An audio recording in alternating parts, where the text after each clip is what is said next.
Tu vis en essayant sans cesse d'être meilleur, plus pur, plus élevé, comme s'il y avait quelque chose de fondamentalement faux en toi maintenant, comme si ta douleur, ta peur, ta chute et ta confusion étaient des preuves d'échec spirituel et non les signes précis de l'endroit où Dieu veut être reconnu.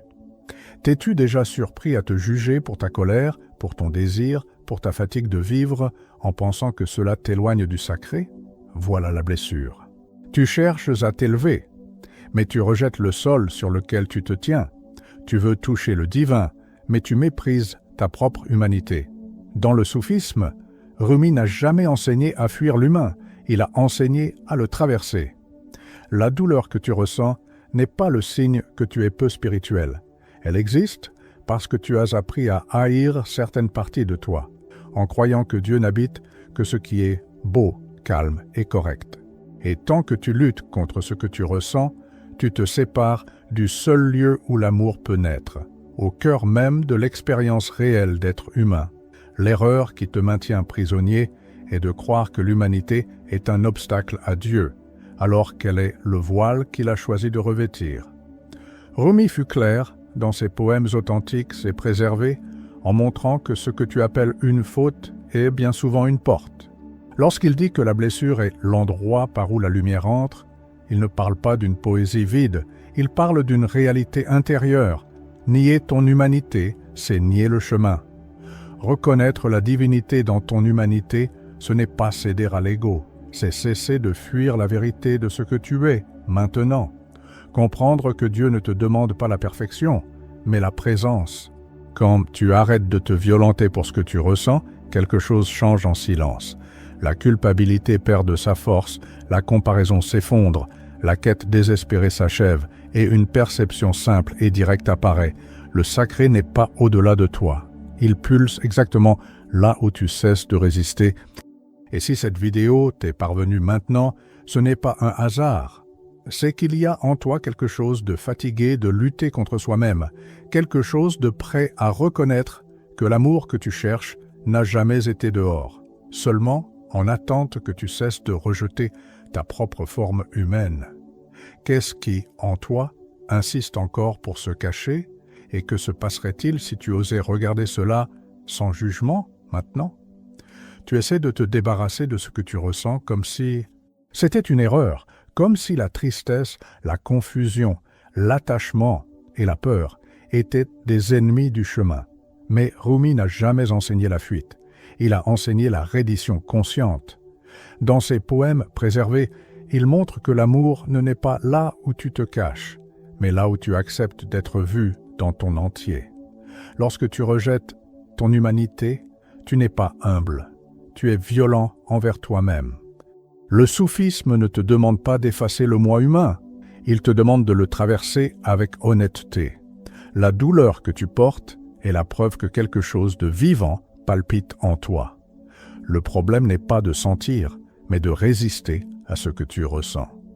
Tant que tu cherches à paraître illuminé, tu t'éloignes de la vérité simple que Rumi a répétée de tant de manières. Le cœur ne s'ouvre que lorsqu'il cesse de faire semblant. Dieu ne se révèle pas à celui qui se masque. Il se révèle à celui qui se livre à ce qu'il est, sans défense, sans théâtre, sans guerre intérieure. Rumi a vécu le feu de la perte, de l'amour absolu, du vide et de l'extase. Et il n'a jamais séparé cela de la vie ordinaire. Il ne t'a pas dit de monter aux cieux, il t'a dit de descendre dans le cœur. Reconnaître la divinité dans ton humanité, c'est cesser de te condamner pour ton imperfection et commencer à écouter ce que chaque imperfection cherche à t'enseigner. Quand tu acceptes ta forme humaine, quelque chose de silencieux se produit. L'effort cesse, la quête se détend, et l'amour cesse d'être une idée lointaine. Tu ne deviens pas meilleur, tu deviens vrai. Et dans cette vérité, quelque chose de plus grand se révèle sans parole. C'est pourquoi cet enseignement n'est pas confortable. Il t'arrache l'illusion qu'il te manque encore quelque chose pour mériter le sacré. Si l'amour divin habite déjà là où tu refuses le plus de regarder, qu'est-ce qui, en toi, résiste encore à l'accepter et que peut-il naître à l'instant même où tu cesseras de fuir cette part, maintenant? Tu as appris à t'éloigner de toi-même en croyant que c'était de l'évolution, à te taire intérieurement en pensant que c'était la paix. Mais Rumi n'a jamais appelé l'anesthésie de l'amour. Il parlait de feu, de choc, de rupture intérieure. Il montrait que l'âme éveillée ne fuit pas l'expérience humaine. Elle la traverse jusqu'au bout. Quand tu ressens trop, quand ça fait trop mal, quand tout paraît trop confus, ce n'est pas un signe de chute, c'est un signe de vie. Et seul ce qui est vivant peut reconnaître Dieu. Rumi ne séparait pas le divin du quotidien. Pour lui, le sacré n'était ni hors du marché, ni hors de la douleur, ni hors de l'erreur. Il était là, exactement là, mêlé à la sueur, à la perte et au désir. Ce qui t'empêche de sentir Dieu, ce n'est pas ton humanité, c'est ton refus de l'accepter. Tant que tu cherches à être autre chose, tu t'abandonnes. Et quand tu t'abandonnes, quelque chose d'essentiel se ferme en toi. Tu t'exiges la sérénité quand tu es blessé, la lumière quand tu es épuisé, la foi quand tout en toi demande du repos. Cette exigence ne vient pas de l'amour, mais de la peur. Rumi montrait que l'amour véritable commence quand tu cesses de t'exiger l'impossible. Dieu ne te demande pas d'être différent de ce que tu es maintenant. Il te demande d'être entier dans ce que tu es. Dans le soufisme, le cœur ne s'ouvre pas par la force, mais par la sincérité. Et la sincérité, c'est admettre ce que tu ressens, sans maquillage, sans justification, sans condamnation. Quand tu fais cela, quelque chose se réorganise en toi. Le bruit diminue, la lutte perd son sens, non parce que les problèmes disparaissent, mais parce que tu cesses de lutter contre toi-même. Rumi parlait de dissolution, non de destruction. Dissoudre, ce n'est pas nier, c'est laisser tomber ce qui est faux. Et ce qui est faux en toi, c'est l'idée que tu dois te corriger pour être aimé.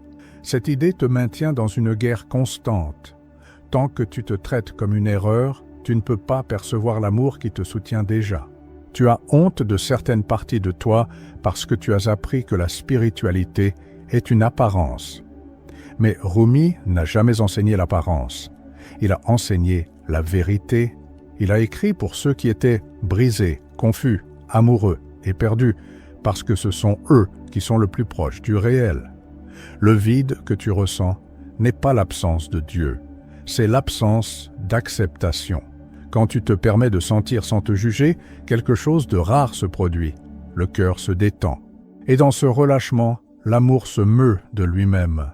Ce n'est pas une extase forcée, ni une technique, ni une promesse. C'est une présence simple. C'est ce que Rumi appelait « rentrer à la maison ». Non vers un lieu extérieur, mais au cœur de ce que tu as toujours été. L'humanité que tu rejettes est le sol où le divin prend racine. Sans sol, pas de fleurs. Sans blessure, pas d'ouverture. Rumi n'a pas romantisé la douleur, mais il en a reconnu le rôle. Il a montré que la douleur n'est pas l'ennemi de l'amour. Elle est souvent l'élan qui fait cesser le cœur de se fermer. Tu cherches à comprendre Dieu avec l'esprit, mais Rumi s'adressait au cœur fatigué d'expliquer. Il disait, en essence, que lorsque tu cesses d'exiger des réponses, quelque chose de plus grand commence à agir. Non parce que tu es devenu meilleur, mais parce que tu as cessé de résister. La plus grande illusion spirituelle est de croire que tu dois te débarrasser de l'humain pour toucher le divin. Cette illusion crée la distance, la culpabilité, une quête sans fin. Rumi montrait l'inverse. Plus tu es vrai avec toi-même, plus tu es proche du réel. La vérité n'éloigne pas Dieu, elle le révèle. Il y a une violence silencieuse lorsque tu te traites de faible parce que tu ressens, de fautif parce que tu tombes, d'indigne parce que tu te trompes. Cette violence ferme le cœur. Le soufisme ne grandit pas sur un sol violent, il grandit là où il y a de la douceur intérieure. Rumi voyait l'amour comme un appel inévitable. Tu ne le crées pas, tu le reconnais. Et cette reconnaissance n'arrive que lorsque tu cesses de te cacher à toi-même. Chaque fois que tu rejettes une part de toi, tu t'éloignes de cet appel. Chaque fois que tu accueilles, quelque chose se rapproche. Reconnaître la divinité dans ton humanité, c'est accepter que le chemin ne soit ni propre, ni droit, ni confortable. Il est vivant, il est réel, il est fait de trébuchements et de clarté soudaine. Et cela ne t'éloigne pas du sacré. Cela te rapproche de ce qui est vrai. Tu n'as pas besoin de te réparer pour mériter l'amour. Voilà le mensonge qui t'épuise. Rumi montrait que l'amour ne vient pas après la guérison. Il est ce qui guérit, mais il n'agit que là où on le laisse entrer. Quand tu cesses de feindre la force, quelque chose s'adoucit. Quand tu cesses de lutter contre ce que tu ressens, quelque chose s'ouvre. Ce n'est pas de la magie, c'est de l'honnêteté. Et l'honnêteté est le premier geste d'une dévotion véritable.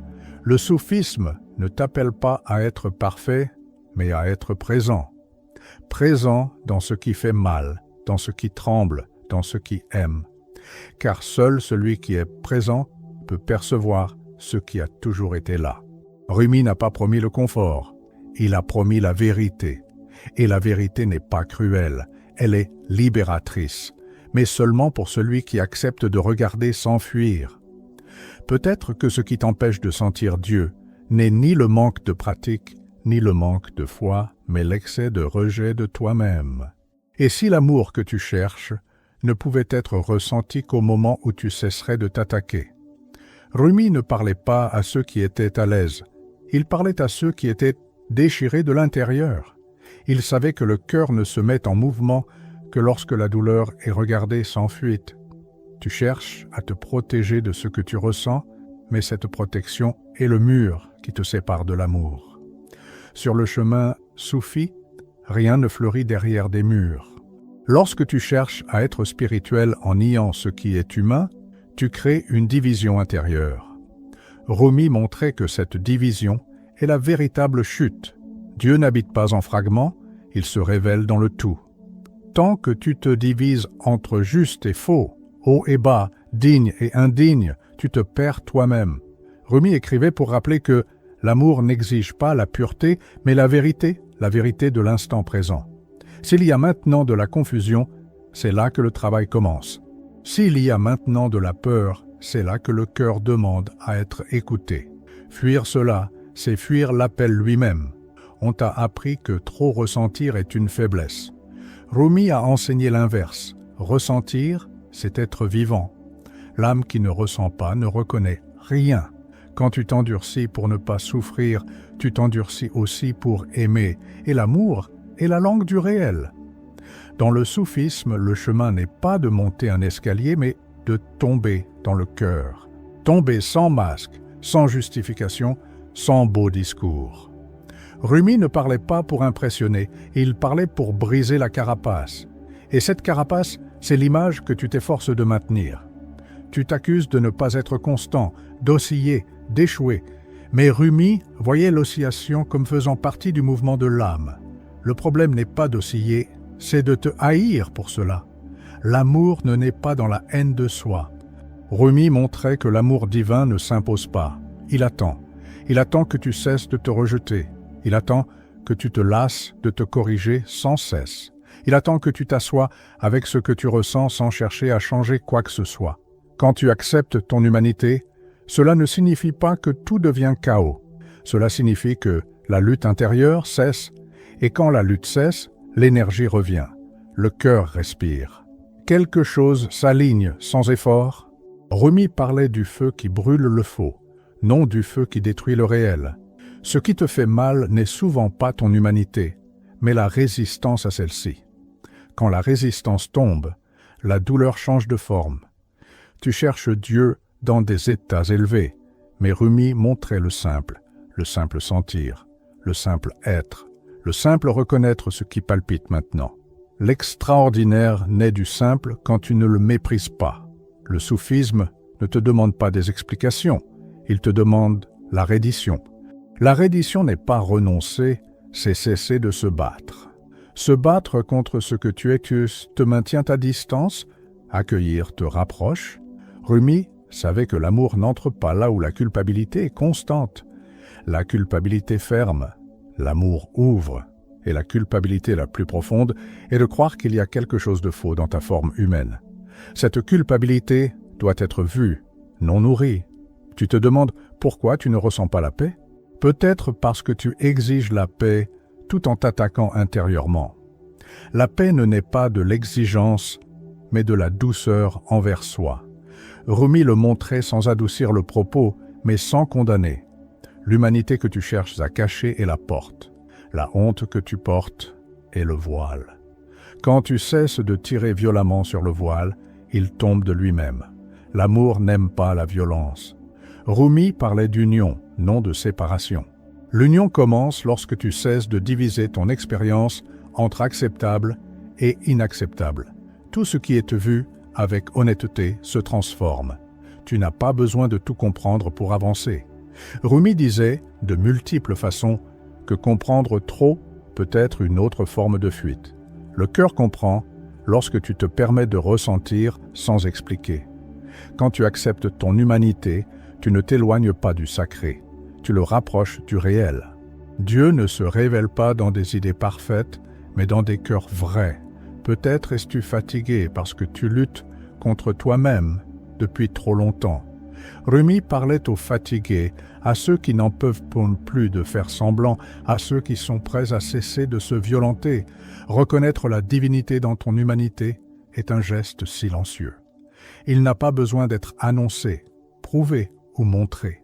Il suffit de cesser de nier. Et dans ce renoncement, quelque chose commence à agir de lui-même. L'amour que Rumi montrait n'est pas romantique. Il est réel. Il ne t'épargne pas, mais il te soutient. Il ne t'exalte pas, mais il t'intègre. Il ne t'éloigne pas de ce que tu es. Il t'y ramène. Si tu ne ressens pas Dieu maintenant, ce n'est peut-être pas parce qu'il est loin, mais parce que tu restes encore loin de toi-même. Et si le rapprochement commençait à l'instant où tu cesserais de te rejeter, qu'est-ce qui, en toi, est prêt à être accueilli? Et que peut-il se révéler lorsque cet accueil se fait sans hâte, maintenant? Si tout ce que tu as entendu jusqu'ici a touché quelque chose de sensible en toi, ne l'ignore pas. Sur le chemin de Rumi, ce qui fait mal lorsqu'on l'entend est précisément ce qui doit être traversé. Ne referme pas cet espace maintenant. Reste avec cette perception vivante en toi. Observe comment tu te traites. Observe où tu te rejettes encore en croyant que c'est de l'évolution. Si ce contenu t'a trouvé, ce n'est pas un hasard. Il y a en toi quelque chose de prêt à cesser de lutter contre soi-même. Reste sur cette chaîne si tu sens que ta spiritualité doit être réelle, vivante et honnête, et non performative. Écoute la prochaine vidéo si tu veux continuer cette plongée poétique et profonde dans les enseignements authentiques de Rumi et du soufisme. Partage seulement si tu sens que quelqu'un a besoin d'entendre cela maintenant, précisément à l'instant où il se rejette en silence. Et emporte avec toi cette question, sans y répondre avec l'esprit. Qu'est-ce qui change lorsque tu cesses d'essayer d'être différent et que, pour la première fois, tu te permets d'être entier